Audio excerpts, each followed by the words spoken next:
성경이 감춘 충격적인 진실, 타락 천사와 거인들의 이야기 에녹서. 창세기를 읽다 보면 정말 이해하기 힘든 짧고 기묘한 구절 하나가 나옵니다.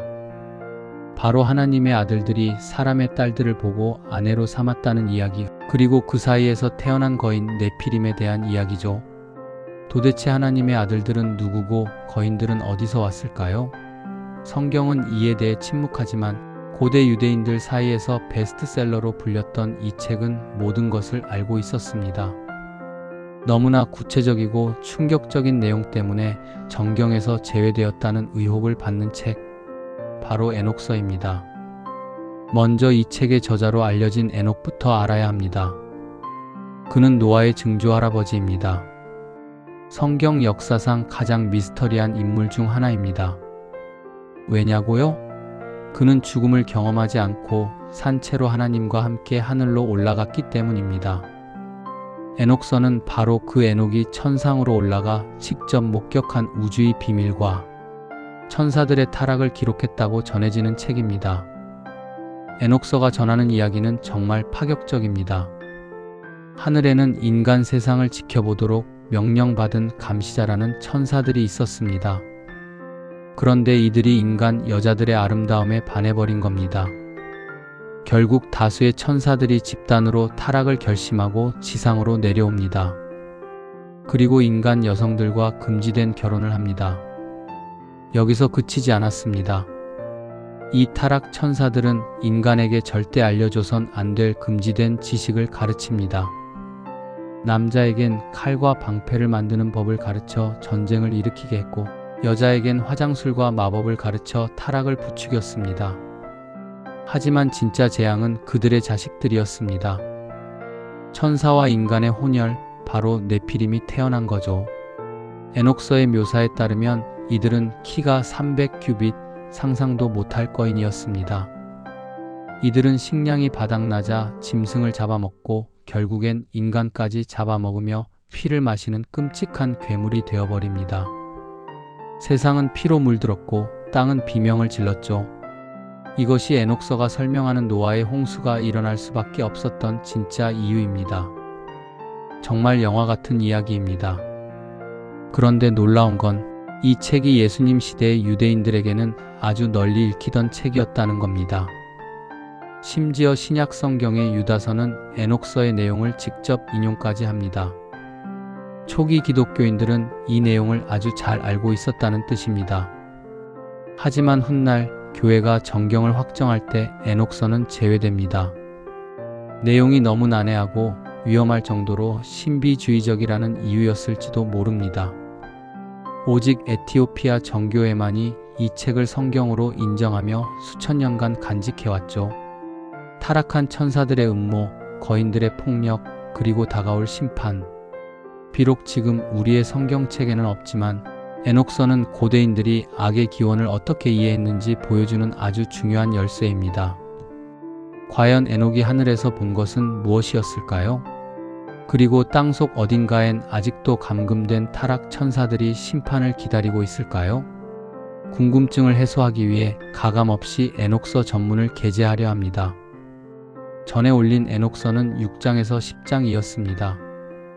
이전에 올린 영상으로 올린 것은 그대로 두고 다시 소분해 영상을 제작해 게재합니다. 총 108장이 되는 만큼 10회 혹은 7, 8회로 제작할 예정입니다. 에녹서를 통해 궁금증을 해소하시고 참고용으로 사용해 주시기를 간곡히 부탁드립니다. 제1장 하나님께서 오시는 날. 모든 악인과 경건하지 못한 자들이 추방되는 환난의 날, 그때에 남아있도록 정해져 있는, 즉 택함을 받은 사람들과 의로운 사람들을 축복한 에녹의 말. 하나님께서 보낸 의인 에녹이 눈을 크게 뜨자 하늘에 계시는 거룩한 분의 환상이 보였으므로 조아려 대하였다.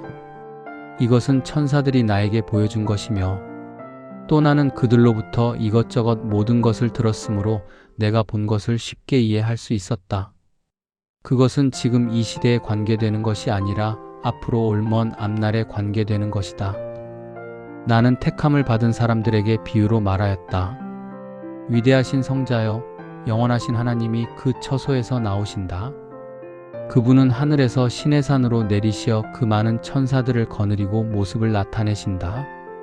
모든 사람들은 무서워하고 하늘에서 쫓겨난 천사는 온몸을 떨며 공포가 그들을 사로잡아 땅의 끝까지 미칠 것이다. 높은 산들이 경악하며 높은 언덕은 낮아지고 화염에 녹는 밀랍처럼 녹아 없어진다. 대지는 함몰하여 지상의 모든 것은 자연이 멸망하고 모든 사람에 대한 심판이 행하여진다. 그러나 하나님께서 의인들만은 평온하게 하시고 택함을 받은 사람들은 지켜주신다.